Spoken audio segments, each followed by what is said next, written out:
بسم اللہ الرحمن الرحیم۔ السلام علیکم ورحمۃ اللہ وبرکاتہ۔ واقعہ ہے کہ حضرت ابو ذر غفاری رضی اللہ عنہ نے کیسے اسلام قبول کیا۔ حضرت ابو ذر غفاری رضی اللہ عنہ مشہور صحابی ہے جو بعد میں بڑے زاہد اور بڑے علماء میں سے ہوئے۔ حضرت علی رضی اللہ عنہ کا ارشاد ہے کہ ابو ذر ایسے علم کو حاصل کیے ہوئے ہے جس سے لوگ عاجز ہیں، مگر انہوں نے اس کو محفوظ کر رکھا ہے۔ جب ان کو حضور اقدس علیہ السلام کی نبوت کی پہلے خبر پہنچی تو انہوں نے اپنے بھائی کو حالات کی تحقیق کے واسطے مکے بھیجا کہ جو شخص یہ دعویٰ کرتا ہے کہ میرے پاس وحی آتی ہے اور آسمان کی خبریں آتی ہے، اس کے حالات معلوم کرے اور اس کے کلام کو غور سے سنے۔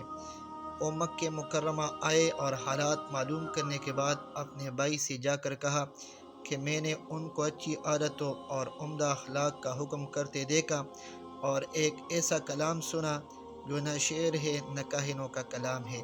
ابو ذر رضی اللہ عنہ کو اس مجمل بات سے تشفی نہ ہوئی تو خود سامان سفر کیا اور مکے پہنچے اور سیدھے مسجد حرام میں گئے۔ حضور علیہ السلام کو پہچانتے نہیں تھے اور کس سے پوچھنا مصلحت کے خلاف سمجھا۔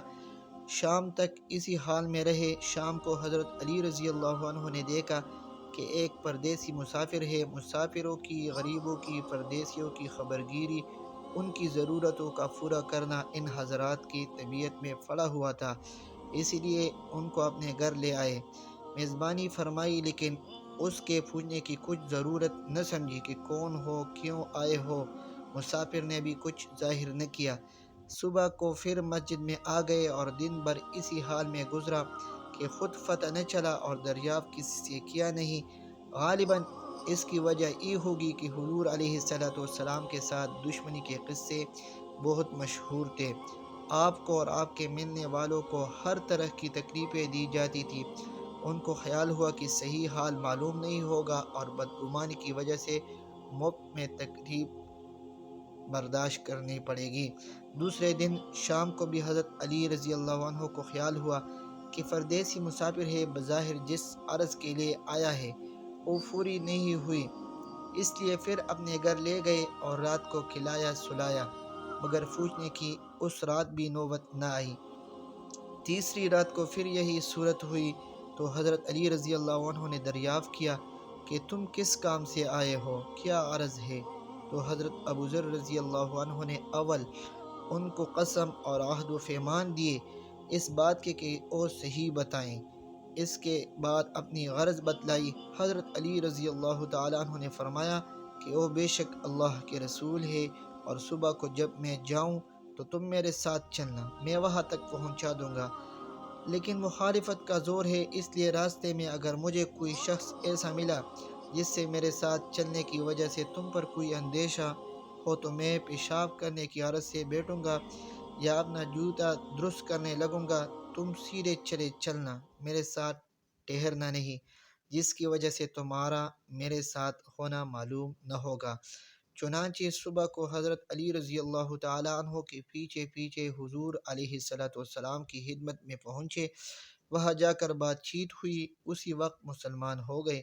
حضور علیہ السلام نے ان کی تکلیف کے خیال سے فرمایا کہ اپنے اسلام کو ابھی ظاہر نہ کرنا، چپکے سے اپنے قوم میں چلے جاؤ، جب ہمارا غلبہ ہو جائے اسی وقت چلے آنا۔